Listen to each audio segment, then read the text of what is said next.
ప్రజా ప్రకాశం న్యూస్. నెల్లూరు జిల్లా కోవూరు నియోజకవర్గంలో ప్రజా వైద్యానికి పెద్దపీట వేస్తున్నామని కోవూరు ఎమ్మెల్యే వేమిరెడ్డి ప్రశాంతిరెడ్డి అన్నారు.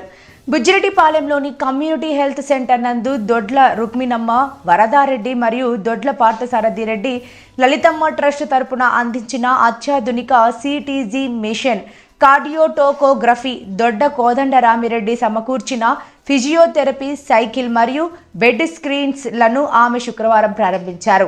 ఈ సందర్భంగా దాతలను ఎమ్మెల్యే ప్రశాంత్ రెడ్డి ప్రత్యేకంగా అభినందించారు. ఈ సందర్భంగా ఆసుపత్రిని పరిశీలించారు. ల్యాబ్లు, ఆసుపత్రిలో వసతులపై ఆరా తీశారు. స్థానికంగా ఉన్న సమస్యలను తెలుసుకున్నారు. అనంతరం మీడియాతో మాట్లాడుతూ కోవూరు నియోజకవర్గ వ్యాప్తంగా ప్రజా వైద్యానికి పెద్దపీట వేస్తున్నామని ఎమ్మెల్యే ప్రశాంత్ రెడ్డి తెలిపారు. ఈ కార్యక్రమంలో స్థానిక నాయకులు, కార్యకర్తలు తదితరులు పాల్గొన్నారు.